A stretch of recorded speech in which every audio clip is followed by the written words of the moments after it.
السلام علیکم۔ رات کے 8 بجے ہیں۔ یہ ریڈیو پاکستان ہے۔ خبرنامے کے ساتھ سمینہ وقار اور ایاز اسلم۔ پہلے اہم خبروں کا خلاصہ۔ وزیر اعظم نے آج اسلام آباد میں قومی اقتصادی کونسل کے اجلاس سے خطاب کرتے ہوئے اقتصادی ترقی کی رفتار تیز کرنے کے لیے مل کر کوششیں کرنے پر زور دیا ہے۔ شہباز شریف نے گزشتہ ماہ کے دوران بیرون ملک مقیم پاکستانیوں کی جانب سے 4 ارب 30 کروڑ روپے کی ریکارڈ ترسیلات زر بھجوانے پر اطمینان کا اظہار کیا ہے۔ حکومت نے کریانہ سٹورز کے بند ہونے کا وقت رات 10 بجے تک بڑھا دیا ہے۔ وزیر اطلاعات نے کہا ہے کہ پاک افغان سرحدی علاقوں میں بھارتی حمایت یافتہ 26 خوارج مارے گئے ہیں۔ اور وزیر خزانہ نے کہا ہے کہ شہریوں کو عالمی سطح پر ایندھن کی بڑھتی ہوئی قیمتوں کے اثرات سے بچانا حکومت کی اولین ترجیح ہے۔ آج قومی اسمبلی کو بتایا گیا کہ بیرون ملک قید پاکستانیوں کو ہر ممکن معاونت فراہم کی جا رہی ہے۔ پنجاب کی وزیر اعلیٰ نے دیہی خواتین کو معاشی طور پر با اختیار بنانے کی غرض سے شی تھریڈز منصوبے کے لیے 31 کروڑ روپے مختص کیے ہیں۔ آزاد جموں و کشمیر کے عوام نے کالعدم جوائنٹ ایکشن کمیٹی کی احتجاج کی اپیل کو مسترد کر دیا ہے۔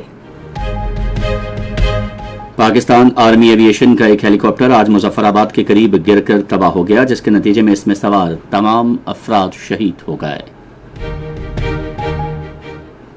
کل جماعتی حریت کانفرنس نے کہا ہے کہ غیر قانونی زیر قبضہ جموں و کشمیر میں عالمی قوانین کی خلاف ورزی پر بھارت کو سزا ملنی چاہیے۔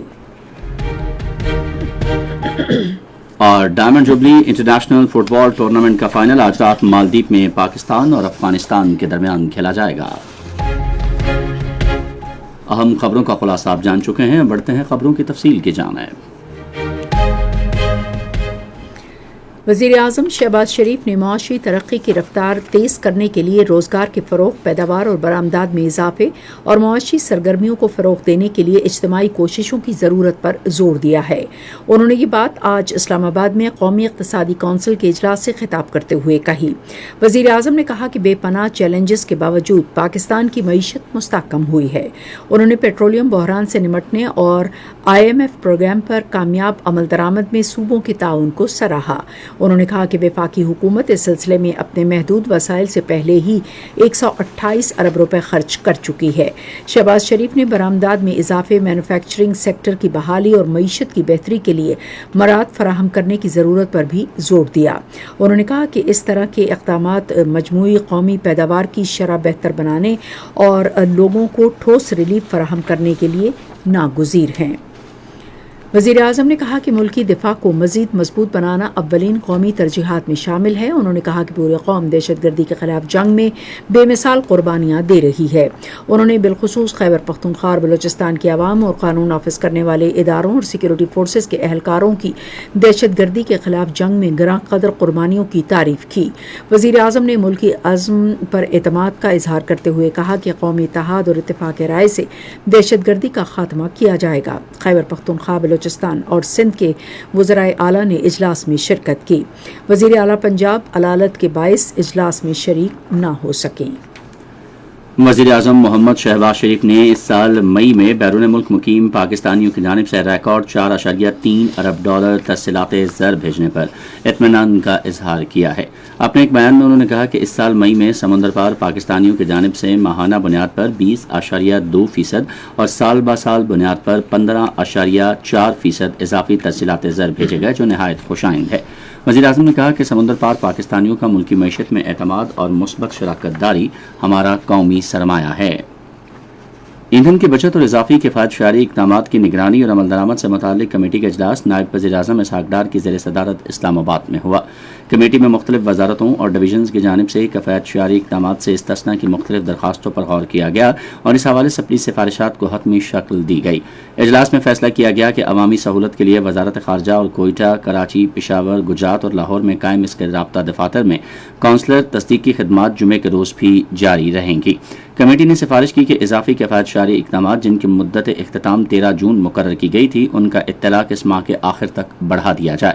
اجلاس میں فیصلہ کیا گیا کہ کریانہ سٹورز کے بند ہونے کا وقت ہفتے اور اتوار سمیت ہفتے کے تمام دنوں میں رات 10 بجے تک بڑھا دیا جائے۔ وزیر اطلاعات و نشریات عطا اللہ تارڑ نے کہا ہے کہ پاک افغان سرحدی علاقوں میں فتنۃ الخوارج کے تعلق رکھنے والے منصوبہ سازوں اور سرغنوں کے ٹھکانوں اور محفوظ پناہ گاہوں کو نشانہ بنایا گیا اور ان کارروائیوں میں بھارت کے حمایت یافتہ 26 خوارج ہلاک ہوئے۔ انہوں نے social media platform X پر ایک پوسٹ میں کہا کہ یہ کارروائیاں پاکستان میں دہشت گردی کے حالیہ واقعات کے بعد کی گئیں، جن میں گزشتہ روز موسیٰ درہ میں فیڈرل کانسٹیبلری کی چوکی پر حملہ، 2 جون کو شمالی وزیرستان میں فوجی چوکی پر گاڑی کے ذریعے خودکش حملہ اور 9 مئی کو بنو پولیس اسٹیشن پر خودکش حملہ شامل ہیں۔ عطا اللہ تارڑ نے کہا کہ مستند خفیہ معلومات کی بنیاد پر فتنۃ الخوارج کے مخصوص کیمپوں اور ٹھکانوں پر انتہائی مؤثر انداز میں کارروائی کی گئی۔ وزیر اطلاعات نے بتایا کہ اس دوران 4 اہم اہداف مکمل طور پر تباہ کر دیے گئے۔ عطا اللہ تارڑ نے کہا کہ پاکستان نے ہمیشہ خطے میں امن اور استحکام قائم رکھنے کی خواہش ظاہر کی ہے اور اس کے لیے کوشاں رہا ہے، تاہم اپنے شہریوں کی جان و مال کا تحفظ ہماری اولین ترجیح ہے۔ وفاقی وزیر صحت سید مصطفیٰ کمال نے اسلام آباد میں کئی سال کے بعد صحت سہولت پروگرام کی بحالی کا اعلان کیا ہے، جس سے شہریوں کو صحت عامہ کی معیاری خدمات مفت حاصل ہو سکیں گی۔ انہوں نے یہ اعلان اسلام آباد میں ڈاکٹر اکبر نیازی ٹیچنگ ہاسپٹل کے دورے کے دوران کیا، جہاں انہوں نے صحت سہولت پروگرام کے تحت فراہم کی جانے والی خدمات کا جائزہ لیا، جو اب وزیر اعظم کے قومی صحت پروگرام کے طور پر کام کر رہا ہے۔ سید مصطفیٰ کمال نے تجویز کی منظوری پر وزیر اعظم محمد شہباز شریف کا شکریہ ادا کرتے ہوئے کہا کہ اس پروگرام کو عوامی مفاد میں بحال کیا گیا ہے اور جڑواں شہروں کے 42 ہسپتالوں میں اس کا آغاز کیا گیا ہے۔ انہوں نے کہا کہ مستحق مریض اب اس اسکیم کے تحت مفت علاج کروا سکتے ہیں، جس کا نفاذ اسلام آباد کی علاقائی حدود میں ہوگا۔ یہ خبریں آپ ریڈیو پاکستان سے سن رہے ہیں۔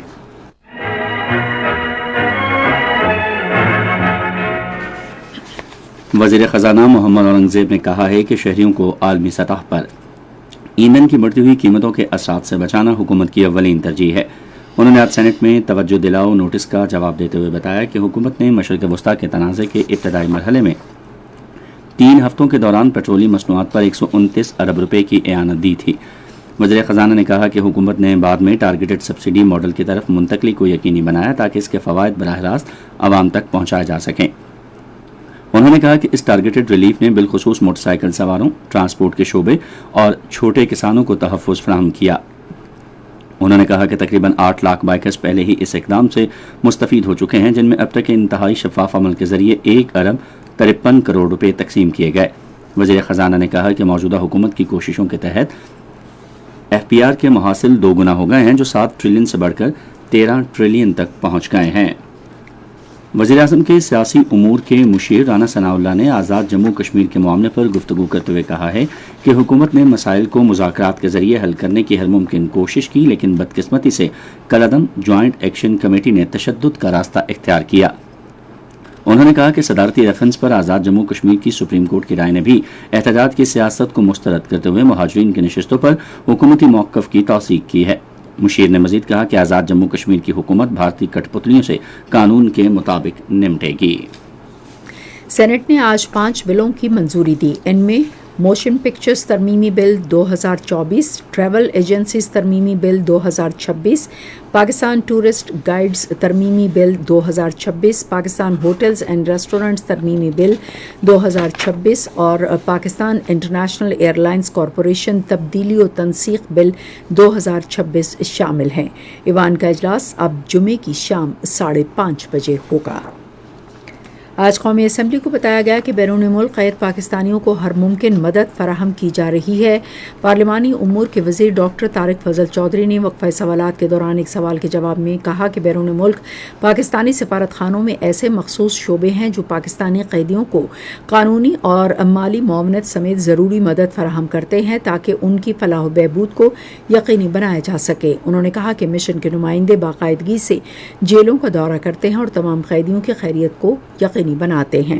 جیل کے دورے کے دوران قیدی مشن کے افسران سے بات چیت کرتے ہیں اور خوراک، ادویات اور حفظان صحت کے حوالے سے اپنی شکایات درج کراتے ہیں، جن پر فوری طور پر جیل حکام سے تبادلہ خیال کیا جاتا ہے۔ ایک اور سوال کے جواب میں وفاقی وزیر نے کہا کہ صومالی قزاقوں کے ہاتھوں یرغمال بنائے گئے پاکستانیوں کی رہائی کے لیے ہر ممکن کوششیں کی جا رہی ہیں۔ ایک اور سوال کے جواب میں ڈاکٹر طارق فضل چودھری نے کہا کہ متحدہ عرب امارات میں پاکستانیوں کے خلاف کوئی ٹارگیٹڈ یا مخصوص کارروائی نہیں کی جا رہی۔ قومی اسمبلی نے انٹر بورڈز کوآرڈینیشن کمیشن ترمیمی بل 2025 اور Islamabad capital territory private educational institution registration and regulation ترمیمی بل 2026 کی بھی منظوری دے دی ہے۔ وزیر اعلیٰ پنجاب مریم نواز شریف نے شی تھریڈز منصوبے کے لیے 31 کروڑ روپے مختص کیے ہیں، جس کا مقصد ٹیکسٹائل کے شعبے میں دیہی خواتین کو معاشی طور پر بااختیار بنانا اور ان کی مالی آزادی کو فروغ دینا ہے۔ مزید تفصیل ریڈیو پاکستان لاہور کے نمائندے قاسم بخاری کی اس رپورٹ میں۔ وزیر اعلیٰ پنجاب مریم نواز شریف نے کہا ہے کہ ہر خاتون کو مالی طور پر خود مختار اور بااختیار بنانا حکومت کا عزم ہے۔ انہوں نے کہا کہ ٹیکسٹائل سیکٹر میں ہنرمند خواتین کے لیے روزگار کے بے پناہ مواقع موجود ہیں۔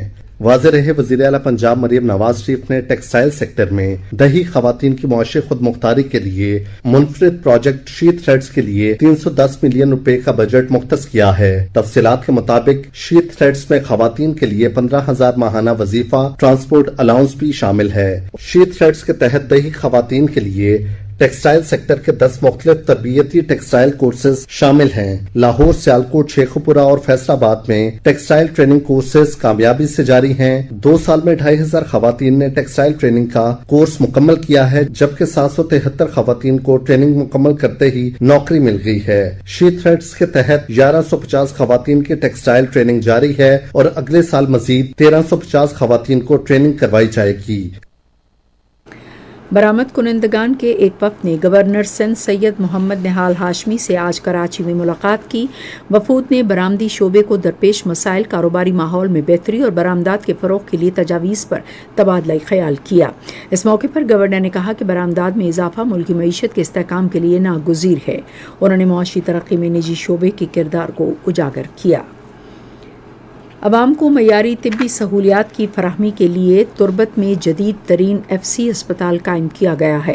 اس اسپتال میں 24 گھنٹے ایمرجنسی اور ٹراما کیئر سروس دستیاب ہیں۔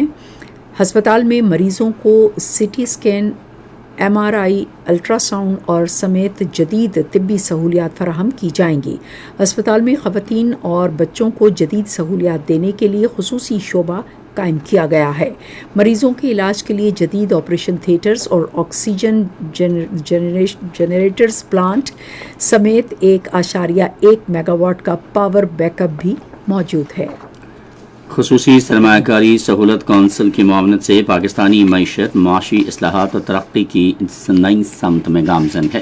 ماہر معیشت پروفیسر ڈاکٹر نوید نے کہا کہ کونسل نے مختلف اداروں شعبوں میں پالیسی ہم آہنگی اور عملی معاشی اصلاحات کو فروغ دیا ہے۔ انہوں نے کہا کہ پانڈا بانڈز کے ذریعے چین کے سرمایہ کی منڈی تک رسائی حالیہ سب سے بڑی کامیابی ہے۔ خصوصی سرمایہ کاری سہولت کونسل ون ونڈو نظام بروقت فیصلہ سازی اور ترقیاتی منصوبوں کی مؤثر تکمیل یقینی بنانے میں اہم کردار ادا کر رہی ہے۔ ڈاکٹر نوید نے کہا کہ پاکستان نے سفارتی سطح پر اپنی ساکھ مضبوط بنائی ہے اور اب معاشی ترقی کے اگلے مرحلے میں داخل ہو رہا ہے۔ آزاد جموں کشمیر کے عوام نے کالعدم جوائنٹ ایکشن کمیٹی کی احتجاجی کال مسترد کر دی ہے اور علاقے میں معمولات زندگی رواں دواں ہیں۔ مظفر آباد میں تعلیمی، کاروباری اور سماجی سرگرمیاں معمول کے مطابق جاری ہیں۔ دیگر شہروں کی طرح کوٹلی اور دھیر کوٹ میں بھی بازار کھلے اور ٹریفک کی روانی معمول کے مطابق ہے۔ آزاد کشمیر کے عوام نے ایک بار پھر امن، استحکام اور ترقی کے لیے اپنے عزم کا اظہار کیا ہے۔ پاکستان آرمی ایوییشن کا ایک MI-17 ہیلی کاپٹر آج مظفر آباد کے قریب فنی خرابی کے باعث ٹیک آف کے دوران گر کر تباہ ہو گیا۔ فوج کے شعبہ تعلقات عامہ کے مطابق ہیلی کاپٹر میں سوار تمام افراد شہید ہو گئے۔ ریسکیو اور امدادی ٹیمیں فوری طور پر جائے حادثہ پہنچ گئیں۔ حادثے کی درست تکنیکی وجہ معلوم کرنے کے لیے انکوائری بورڈ تشکیل دینے کا حکم دے دیا گیا ہے۔ چیف آف آرمی اسٹاف اور chief of defence forces field marshal Syed Asim Munir اور پاک فوج کے تمام عہدیداروں نے قیمتی جانی نقصان پر گہرے دکھ کا اظہار کیا اور سوگوار خاندانوں سے دلی تعزیت کی۔ صدر آصف علی زرداری اور وزیر اعظم محمد شہباز شریف نے MI-17 ہیلی کاپٹر کے المناک حادثے پر گہرے دکھ اور افسوس کا اظہار کیا۔ انہوں نے اپنے الگ الگ بیانات میں شہید اہلکاروں کے اہل خانہ سے تعزیت کی۔ اسلام آباد مری ایکسپریس وے پر آج ایک مسافر وین میں حادثے کے بعد آگ لگ گئی، جس سے 10 افراد جاں بحق اور 13 زخمی ہو گئے۔ ریسکیو 1122 مری کے مطابق وین میں 23 افراد سوار تھے اور مری ایکسپریس وے پر کھوجٹ کے مقام پر حادثے کا شکار ہو گئی۔ زخمیوں کو پیمز ہسپتال اسلام آباد منتقل کر دیا گیا ہے۔ وزیر اعلیٰ پنجاب مریم نواز شریف نے مری ایکسپریس وے پر ٹریفک حادثے میں قیمتی جانوں کے ضیاع پر گہرے رنج و غم کا اظہار کیا ہے۔ انہوں نے زخمیوں کو فوری اور بہترین ممکنہ علاج کی فراہمی کی ہدایت کی۔ یہ خبریں ریڈیو پاکستان سے نشر کی جا رہی ہیں۔ تورخم کے مقام پر پاک افغان سرحد نئے سرحدی انتظام کے تحت پاکستانی ٹرانسپورٹرز اور گاڑیوں کے لیے کھول دی گئی ہے۔ تفصیل بتا رہی ہیں ریڈیو پاکستان پشاور کی نمائندہ کنزہ ہما مجید۔ تورخم کے مقام پر پاک افغان سرحد تقریباً 8 ماہ سے مستقل طور پر بند رہنے کے بعد آج سے نئے بارڈر مینجمنٹ سسٹم کے تحت پاکستانی ٹرانسپورٹرز اور گاڑیوں کے لیے کھول دی گئی ہے۔ 1600 پاکستانی ٹرانسپورٹرز کی ان کی گاڑیوں سمیت بحفاظت واپسی کے لیے سرحد کھولنے کا فیصلہ کمشنر پشاور ڈویژن ریاض خان محسود کی زیر صدارت ہونے والے ایک اہم اجلاس میں کیا گیا۔ اجلاس میں افغان مہاجرین کی وطن واپسی کے عمل میں مصروف پاکستانی ٹرانسپورٹرز کو درپیش مسائل، بالخصوص افغانستان سے ان کی باوقار، محفوظ اور بروقت واپسی کو یقینی بنانے کے مختلف پہلوؤں پر تفصیلی تبادلہ خیال کیا گیا۔ باہمی مشاورت سے فیصلہ کیا گیا کہ تورخم بارڈر کے ذریعے ٹرانسپورٹرز کی نقل و حرکت کو منظم کرنے کے لیے اوقات کار مختص کیے جائیں گے۔ اس سلسلے میں افغانستان سے پاکستانی ٹرانسپورٹرز کی واپسی صبح 8 بجے سے دوپہر 2 بجے تک یقینی بنائی جائے گی، جبکہ پاکستان سے افغانستان جانے والی گاڑیوں کی روانگی دوپہر 2 بجے سے رات 8 بجے تک جاری رہے گی۔ اجلاس سے خطاب کرتے ہوئے کمشنر پشاور ڈویژن نے ڈپٹی کمشنر ضلع خیبر کو ہدایت کی کہ اجلاس میں کیے گئے فیصلوں پر فوری عمل درآمد کے لیے تمام متعلقہ اداروں کا مشترکہ اجلاس بلایا جائے اور نئے بارڈر مینجمنٹ سسٹم کو فوری طور پر نافذ کیا جائے۔ سکھوں کے 5ویں گرو ارجن دیو جی کی برسی جوڑ میلہ کے موقع پر ہونے والی تقریبات میں شرکت کے لیے بھارت سے 600 سے زائد سکھ یاتری آج واہگہ بارڈر کے راستے پاکستان پہنچے ہیں۔ تفصیل ریڈیو پاکستان لاہور کے نمائندے اطہر رسول سے۔ واہگہ سرحد پر ایڈیشنل سیکرٹری شرائنز ناصر مشتاق نے صوبائی وزیر اور پردھان پاکستان سکھ گردوارہ پربندھک کمیٹی سردار رمیش سنگھ اروڑہ کے ہمراہ یاتریوں کا شاندار استقبال کیا۔ سردار رمیش سنگھ اروڑہ نے صحافیوں سے گفتگو کرتے ہوئے کہا کہ پاکستان کی دھرتی پیار، محبت اور امن کا پیغام دیتی ہے۔ ایڈیشنل سیکرٹری شرائنز نے کہا کہ یاتریوں کی سہولت کے لیے چیئرمین بورڈ قمر الزما کی ہدایت کے مطابق تمام تر انتظامات کیے گئے ہیں۔ بھارت سے آئے سکھ یاتری سردار پرمجیت سنگھ نے کہا کہ ہم پاکستان کو اپنا گھر سمجھتے ہیں اور یہ دھرتی مذہبی لحاظ سے بھی ہمارے لیے بہت مقدس ہے۔ جتھا لیڈر سردار گرمیت سنگھ نے گفتگو کرتے ہوئے کہا کہ پاکستان کی جانب سے ہمیں جو محبت اور پیار ملا ہے وہ قابل تحسین ہے۔ بہادر سکھ یاتریوں کو جدید ایئر کنڈیشن بسوں میں ننکانہ صاحب روانہ کر دیا گیا، جہاں وہ 1 روز قیام کریں گے۔ کل جماعتی حریت کانفرنس نے کہا ہے کہ بھارت کو غیر قانونی زیر قبضہ جموں و کشمیر میں عالمی قوانین اور معاہدوں کی خلاف ورزی پر سزا ملنی چاہیے۔ حریت کانفرنس نے سری نگر میں ایک بیان میں کہا کہ بھارت کشمیریوں کو بنیادی انسانی حقوق سے محروم کرتے ہوئے تمام بین الاقوامی قوانین اور کنونشنز کی مسلسل خلاف ورزی کر رہا ہے۔ بیان میں کہا گیا ہے کہ مودی حکومت نے بین الاقوامی قوانین کی کھلم کھلا خلاف ورزی کرتے ہوئے کشمیر کی خصوصی حیثیت کو منسوخ کر دیا ہے۔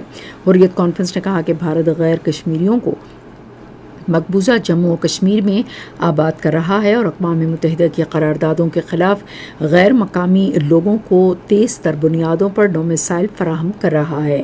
بیان میں کہا گیا ہے کہ مودی حکومت بین الاقوامی اصولوں کی خلاف ورزی کرتے ہوئے کشمیریوں کی اراضی اور املاک پر قبضہ کر رہی ہے، جبکہ طاقت کے بلبوتے پر کشمیریوں کو ان کا عالمی طور پر تسلیم شدہ حق کی خود ارادیت دینے سے انکاری ہے۔ مقبوضہ جموں و کشمیر میں بھارت کا فوجی آپریشن آج مسلسل 19ویں روز بھی جاری رہا اور ضلع راجوری کے گھنے جنگلات کے علاقے سے ایک بار پھر زوردار دھماکوں اور شدید فائرنگ کی آوازیں سنی گئیں۔ کشمیر میڈیا سروس کے مطابق ضلع راجوری میں گھمبیر مغلاں کے علاقے ڈوریمال میں بھارتی فوج کی بڑے پیمانے پر کارروائی جاری ہے۔ بھارتی فورسز نے جنگلات کے علاقے کے گرد گھیرا تنگ کر دیا ہے، جبکہ تلاشی کی کارروائیاں جاری ہیں۔ ترک صدر رجب طیب ایردوان نے عالمی قوتوں پر زور دیا ہے کہ وہ علاقائی ملکوں کے خلاف اسرائیلی جارحیت بند کرانے کے لیے واضح موقف اختیار کریں. انہوں نے انقرہ میں اراکین پارلیمنٹ سے خطاب کرتے ہوئے کہا کہ اسرائیل ہمسایہ ممالک پر حملے کر رہا ہے اور عالمی برادری خاموش تماشائی بنی ہوئی ہے. آج دستکاریوں کا عالمی دن منایا جا رہا ہے. اس دن کا مقصد روایتی ہنرمندی کو اجاگر کرنا، ہاتھ سے بنائی جانے والی روایتی اشیاء کی معاشی اہمیت کو تسلیم کرنا اور ثقافتی ورثے کا تحفظ کرنے والے ہنرمندوں کو خراج تحسین پیش کرنا ہے. پاکستان پوسٹ نے دستکاریوں کے عالمی دن کے موقع پر بلو پورٹری کی مناسبت سے خصوصی یادگاری ڈاک ٹکٹ جاری کرنے کا اعلان کیا ہے. اس اقدام کا مقصد ان ہنرمندوں کی گراں قدر خدمات کا اعتراف کرنا ہے جنہوں نے نسل در نسل بلو پورٹری کے فن کو محفوظ رکھا اور اسے فروغ دیا. آپ سن رہے ہیں ریڈیو خبرنامہ اور اب پیش ہیں کھیلوں کی خبریں.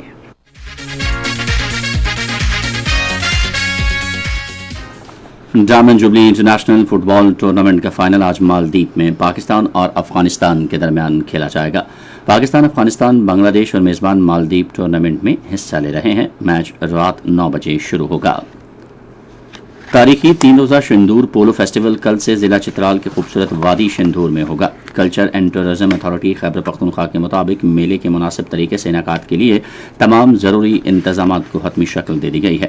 شندور پولو فیسٹیول کو ملک کا سب سے بڑا روایتی پولو فیسٹیول سمجھا جاتا ہے جس میں چترال اور گلگت بلتستان کی ٹیموں کے درمیان سنسنی خیز مقابلے ہوتے ہیں جو ہزاروں شائقین کو اس تاریخی ایونٹ کی طرف متوجہ کرتے ہیں.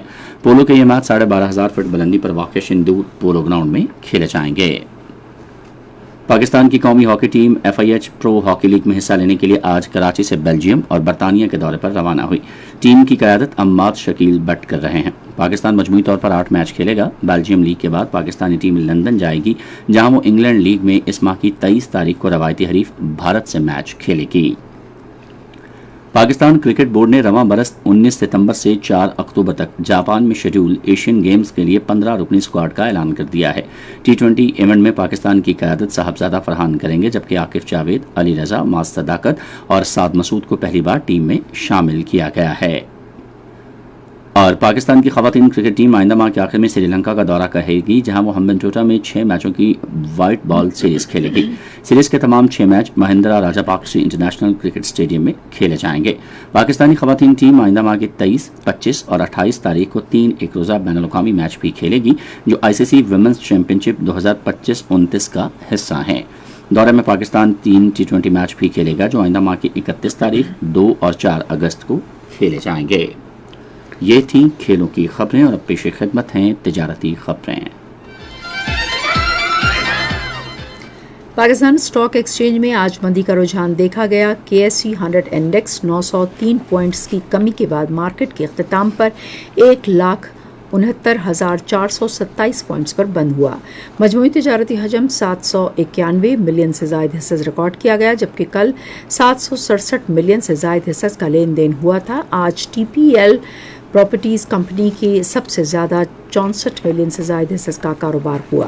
آج مجموعی طور پر 488 کمپنیوں کے حصص کا لین دین ہوا جس میں سے 191 کمپنیوں کے حصص کی قیمتوں میں اضافہ، 258 میں کمی جبکہ 39 کمپنیوں کے حصص کی قیمتوں میں استحکام دیکھا گیا.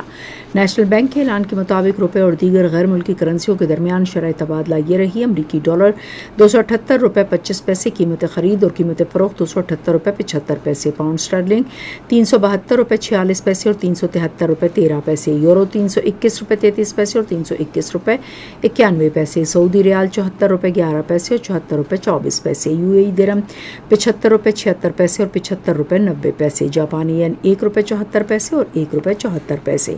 آج کراچی میں 10 گرام سونے کی قیمت 3,78,170 روپے رہی. یہ تو تھی تجارتی خبریں اور اب چلتے ہیں فن کی دنیا میں. Pakistan National Council of the arts کے لائیو سیریز کے اقدام کے تحت اسلام آباد میں ایک خصوصی ثقافتی شام اتوار کو منعقد ہوگی جس میں معروف فنکار محمد سمیع شرکت کریں گے. موسیقی، شاعری اور متاثر کن پرفارمنس تقریب کا حصہ ہوگی جس کا مقصد شرکاء کو ایک ایسا تجربہ فراہم کرنا ہے جہاں آرٹ کے کلاسک اور عصر حاضر کے تاثرات کو ملا کر ایک پرکشش ثقافتی ماحول بنانا ہے. توقع ہے کہ دارالحکومت سے آرٹ اور موسیقی کے شائقین تقریب میں شرکت کریں گے. Pakistan National Council of the Arts Islamabad میں اس وقت 2 ماہ کا سمر آرٹ کیمپ جاری ہے، جس میں بچے اور نوجوان شرکت کر رہے ہیں۔ کیمپ کا مقصد ڈرائنگ، پینٹنگ، کیلیگرافی اور کی بورڈ بجانے سمیت تخلیقی صلاحیتوں کو فروغ دینا ہے۔ شرکاء اپنی فنکارانہ صلاحیتوں کو بہتر بنانے اور تخلیقی اظہار کی حوصلہ افزائی کے لیے مختلف فنون میں رہنمائی حاصل کر رہے ہیں۔ یہ پروگرام 2 ماہ تک جاری رہے گا، جو 9 اگست کو ختم ہوگا۔ الحمرہ آرٹ کونسل لاہور میں مجسمہ سازی کی 2 روزہ ورک شاپ کا انعقاد کیا گیا۔ معروف مجسمہ ساز میسم حسین نے شرکاء کو مجسمہ سازی کی عملی تکنیکوں کی تربیت فراہم کی۔ تقریب میں آرٹ کے طلباء اور مجسمہ سازی میں دلچسپی رکھنے والے فنکاروں کی بڑی تعداد شریک ہوئی۔ الحمرہ کے ایگزیکٹو ڈائریکٹر محمد نواز گوندل نے کہا کہ الحمرہ آرٹ کونسل لاہور مستقل بنیادوں پر تربیتی ورک شاپ کے ذریعے نوجوان فنکاروں کو سیکھنے کے بے شمار مواقع فراہم کر رہی ہے۔ اور پنجاب آرٹ کونسل کے تحت ساہیوال آرٹس کونسل میں 2 روزہ صوفی میلہ جمعے کو ہوگا، جس کا مقصد امن، رواداری، ثقافتی تنوع اور انسانی اقدار کے پیغامات کے ساتھ خطے کے امیر صوفی ورثے کو اجاگر اور فروغ دینا ہے۔ اس میں پنجاب بھر سے معروف فنکار، دانشور، ادباء اور ثقافتی شائقین شرکت کریں گے۔ یہ تھی فن کی دنیا سے خبریں، اور اب چلتے ہیں سائنس کی دنیا میں۔ ایک بڑے سائنسی تحقیق کے مطابق چائے، خصوصاً سبز چائے کا باقاعدگی سے استعمال کئی دائمی بیماریوں کے خطرے کو کم کرنے میں مدد کر سکتی ہے۔ تحقیق کے مطابق چائے میں موجود اجزاء، پولیفینولز اور کیسیچینز دل کی صحت کو سہارا دیتے ہیں، سوزش کو کم کرتے ہیں اور میٹابولک افعال کو بہتر بناتے ہیں۔ ماہرین صحت کا کہنا ہے کہ سادہ پکی چائے فشار خون کو کم کرنے، کولیسٹرول کی سطح کو بہتر بنانے اور دل کی بیماریوں، موٹاپے اور بعض سرطان کے خطرے کو کم کرنے میں مدد دے سکتی ہے۔ چائے دماغی صحت کے لیے یادداشت کا کمزور ہونا، بھولنے کی بیماری کے خطرے کو کم کرنا اور بوڑھے افراد میں پٹھوں کی طاقت کو برقرار رکھنے میں مدد کرنے سمیت ممکنہ فوائد تجویز کرتی ہے۔ محققین نے خبردار کیا ہے کہ یہ فوائد بنیادی طور پر تازہ پکی ہوئی چائے سے جڑے ہوئے ہیں۔ ایک نئی بین الاقوامی تحقیق میں خبردار کیا گیا ہے کہ انتہائی تیار شدہ غذا کا زیادہ استعمال توجہ کے دورانی اور دماغی صحت پر منفی اثر ڈال سکتا ہے۔ آسٹریلیا کی موناش یونیورسٹی اور ڈیکن یونیورسٹی اور برازیل کی یونیورسٹی کی طرف سے کی گئی تحقیق میں ڈیمنشیا کے بغیر 2100 آسٹریلوی باشندوں کے اعداد و شمار کا تجزیہ کیا گیا۔ تحقیق کے مطابق ڈبہ بند سنیکس، سافٹ ڈرنکس اور تیار کھانے کی مقدار میں 10% اضافہ بھی ذہن کی سست روی اور کم توجہ کا باعث بنتا ہے۔ ماہرین نے کہا ہے کہ ایسے اثرات صحت مند غذاؤں میں بھی دیکھے گئے ہیں، جس سے ظاہر ہوتا ہے کہ تیار شدہ خوراک کی سطح آزادانہ طور پر عملی افعال کو متاثر کر سکتی ہے۔ محققین نے بھولنے کی بیماری کے خطرے کے عوامل کا موٹاپا اور بلند فشار خون سے بھی تعلق ہے۔ اور اب موسم کی تازہ ترین صورتحال جان لیتے ہیں ماہر موسمیات عبیر مسعود سے۔ آج ملک کے بیشتر علاقے شدید گرمی کی لپیٹ میں رہے۔ آج ریکارڈ کیے گئے زیادہ سے زیادہ درجہ حرارت سبی 52، جیکم آباد 50، دادو اور تربت 49، جبکہ بکھر میں 48 ڈگری سینٹی گریڈ ریکارڈ کیا گیا۔ آئندہ 24 گھنٹوں کے دوران ملک کے بیشتر علاقوں میں موسم گرم اور خشک، جبکہ میدانی اضلاع میں شدید گرم رہنے کا امکان۔ تاہم شام رات کے دوران گلگت بلتستان، کشمیر، بالائی زیریں خیبر پختونخوا، اسلام آباد اور بالائی مشرقی پنجاب میں آندھی جھکڑ چلنے اور گرج چمک کے ساتھ چند مقامات پر بارش کا امکان۔ شدید آندھی جھکڑ چلنے، ژالہ باری اور آسمانی بجلی گرنے کے باعث کمزور ڈھانچے، سولر پینلز، بجلی کے کھمبے، بل بورڈ وغیرہ کو نقصان پہنچنے کا خدشہ۔ آج ریکارڈ کیے گئے درجہ حرارت اسلام آباد میں 44، مری میں 39، لاہور میں 45، کراچی میں 37، پشاور میں 44، کوئٹہ میں 35، مظفر آباد میں 40، گلگت میں 37، اسکردو میں 32، سری نگر میں 32، جموں میں 43، لیہ میں 23، پلوامہ میں 31، جبکہ شوپیاں میں 31 ڈگری سینٹی گریڈ ریکارڈ کیا گیا۔ خبرنامہ آپ نے سنا۔ پینل انجینئر تھے نوید اکرم، سپروائزر شعبہ اردو منصور الرشید جیلانی، مدیر ہوم ڈیسک وسیم احمد، مدیر فورن ڈیسک نور حسین چند، نیوز پروڈیوسر نصیر اللہ نجم، مدیر اعلیٰ سعید احمد قریشی، نگران اعلیٰ ڈاکٹر امان اللہ سپرا۔ پیشکش شعبہ خبر ریڈیو پاکستان۔ مزید خبروں اور تجزیوں کے لیے ہماری ویب سائٹ ہے radio.gov.pk اور آپ ہمارے فیس بک کے link Radio Pakistan News official پر ہماری براہ راست ویڈیو اسٹریمنگ ملاحظہ کر سکتے ہیں۔ اسی کے ساتھ سمینہ وقار اور ایاز اسلم کو اجازت دیجیے۔ اللہ نگہبان۔